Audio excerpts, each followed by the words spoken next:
Hey friends, welcome back to a new Python video. Now this time we dive into web scraping. Now if you are familiar with web scraping, so basically extracting data from websites, and you have used it for instance with Python, then you probably know about libraries like Beautiful Soup for instance, or requests, or also libraries like Selenium if you want to interact with websites, like clicking on elements and these kinds of things. So for instance, log in into your Instagram account or in your email account or something like that. This can be done with Selenium, for instance, as well. Here, I'd like to show you an easy way with only a few lines of code how you can simply extract tables from HTML websites. Now, be aware that this will not work for all websites. Sometimes we need to be a little bit more advanced depending on how the website itself is structured. And also, of course, if the website is using plain HTML or also JavaScript elements and so on. So it can become quite complex, I know that. But to keep things simple and short here, I'd like to give you an introduction on how to use pandas to do that. Now, if you're familiar with pandas, you know that pandas has also, or you might know, that pandas has also a read HTML option. Which means beside reading simple and plain text files like CSV files or text files or Excel files and so on, it can also read data from websites. Now here I have actually found an example, which is this one here. It is a simple website which tells us about battlefields in England in the past. And our goal is to extract this data here. So as you can see, it is structured like a table with also hyperlinks here, for instance, which is a battle, then when it took place, it's a year, and then who fought against who, and also a few additional information here. So, and this is what we want to extract. Now, if you take a closer look at the website itself, at the code, you probably notice, so if I go to here under, let's go to inspect and take a look, we will see that this basically is a table, as you can see here. It's simply a table element concerning HTML. We don't need to know the details like what is TR, is table row by the way, and table header and so on. This is not relevant. The main point is that we have a table element, and this can be extracted. So let's go back, let me close this here, to my Jupyter notebook. And I, by the way, using Jupyter here, but you can use whatever you want. Now, what I need is the following. This website requires that I send headers. So with my request to the website, I need to send headers. This is sometimes true, sometimes not, depending on the website. But for, let's say, more advanced websites, most often it's true that you need to send some kind of headers with them. And this normally is a user agent, which is specified here. It's a longer string concerning the browser itself, some kind of information, but you can look this up on the internet, or also simply write it from here, from the video if you want, or also just let me know, then I can paste it in the comments as well. Now, the headers itself needs to be a dictionary, which specifies user agent, and then the user agent itself, which is actually this long string concerning the browsers and so on. Okay, so if we have this information, we can use the request library.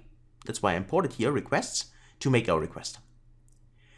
I also imported pandas, and this is the URL which you have seen from the website. Now, if I go inside here, for instance, and say I want to make the request, I say, for instance, my result is equal to, and I'll say requests.get, and now I'm using the URL without specifying the headers. And I try to run this, then I get a result back. Let's just see, result, which is spelled correctly, and run it. And you see that the response, you can also say results.statuscode, is 403. And 403 means actually forbidden. So basically we do not get the real data, so the HTML data from the website. What can we do? Well, this is where the headers come into play. If we send the headers, so basically this dictionary which we create here, with our request, we will see that the status code will be 200, which means, or any kind of 200 response, which means that we get data back and the request is valid. So let's try that. We go to here, URL, and say, in this case, here the headers equals headers.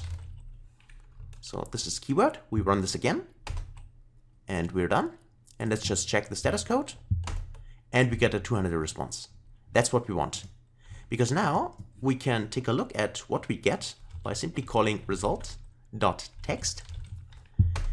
And we'll see that this is the HTML string. You can see the stock type, HTML, and so on. So this is the complete website here.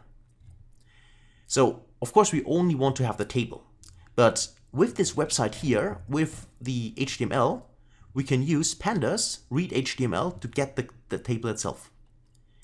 And we do this by now specifying our data frame, let's call it df, is equal to, and say pd.read, and simply say read HTML. And then now I will use the result we get here, the text which we have shown, this one here. So I'll simply say results.text. And now I need to specify, because this normally returns a list, I want to have the first table. So that's why I specify a 0. So if you have a website with several tables, you need to find out which is the table you want. In this case, it's the first one. So let's run this. And we see we don't get any errors. So far, so good. And now let's check the head. So only the first 5 rows.